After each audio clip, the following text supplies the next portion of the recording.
এখন আমরা দ্বিতীয় অঙ্ক যাচ্ছি। এটা হচ্ছে 9 number a Q minus 7a square b plus 7ab square minus b Q. এটাও সেম একইভাবে সলভ করব।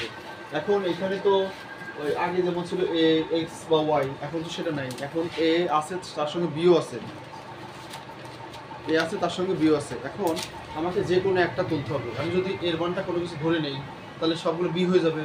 তারপরে আমি এর মানটাকে b ধরি, a সমান সমান b ধরে দেখি রাশিটা শূন্য হয় কিনা। এর মান ধরলাম যে b হবে, তাহলে এখানে কি আছে, a এর জায়গাতে b লিখতে হবে, b কিউ মাইনাস 7 ইন্টু এর মান b, তারপরে b স্কয়ার ইন্টু b, এখানে এর মানটা b, তাহলে b স্কয়ার ইন্টু b যোগ 7b into b square minus b Q, তাহলে b কিউ মাইনাস 7, এখানে দুটো তিনটা 7b Q plus 7b Q minus b Q, তাহলে এইটা যোগ আর এটা যোগ, তাহলে 7 আর 8 8b কিউ, 8b কিউ, আর এইটা বিয়োগ আর এটা বিয়োগ, তাও যোগ হবে 7 আর 8 8b কিউ, এই যে 0 হয়ে গেল। তাহলে খুব সহজ, তাহলে লিখে দাও যে a সমান সমান b, অতএব a মাইনাস b এর একটি উৎপাদক। তাহলে আমরা অ্যান্সারটা তুলে ফেলি। মেইন রাশিটা a Q minus 7a square b plus 7ab square minus b Q. এবার এটাকে আমাদের নিজের মতন সাদা লিখতে হবে।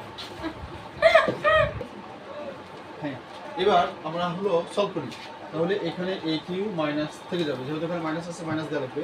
এখন এখানে কি নিলে b বানাতে পারবো আমরা? যদি আমরা এখানে a স্কয়ার b নেই, আমি a স্কয়ার কমন নিলাম, তাহলে এখানে a থাকলে এখানে b থাকবে, তার মানে হবে এখানে আসতেছে কয়টা, 7a স্কয়ার b 7টা আছে, আমি শুধু এখানে একটা নিচ্ছি, তাহলে আমি আরো 6টা পাবো, মাইনাস 6a স্কয়ার b গেল। আবার এখানে কি আছে, এখানে যদি আমি 6 কমন নিই তাহলে 6, এখানে আছে কি b না, তাহলে নিশ্চয়ই এখানে প্লাস 6ab স্কয়ার দিতে হবে, তাহলে আমার এখানে আছে কয়টা, 7টা, এখানে 6টা, তাহলে আমি আরেকটা পাবো, কিন্তু আমি লিখি যে প্লাস ab স্কয়ার, তাহলে 6 আর 1 7 7ab স্কয়ার হলো, আর মাইনাস b, তাহলে এবারে এই দুটো থেকে এক জোড়া থেকে আমি কমন নেব কি, শুধু a square, a square common নিলে এখানে a থাকবে, মাইনাস a স্কয়ার স্কয়ার চলে গেল, শুধু b মাইনাস এখানে কি 6 তো কমন যাবেই, তারপরে আরে কি কম যাবে, a যাবে, b এখানে দুটো, এখানে দুটো, এখানে একটা, তাহলে একটা কম যাবে, তাহলে কি থাকবে শুধু a মাইনাস প্লাসে মাইনাস 6 চলে গেল, এও চলে গেল, b দুটো, এখানে একটা, তাহলে একটা b com, a minus b হচ্ছে সব সেম। তারপরে যোগ, এইবার কি কমন যাবে, এখানে শুধু b স্কয়ার কমন যাবে, এখানে a নাই, একে ছিল এখানে নাই, তাহলে b স্কয়ার এখানে 3টা b কিউ, তাহলে b স্কয়ারটা কমন যাবে a মাইনাস b, খুব সহজ।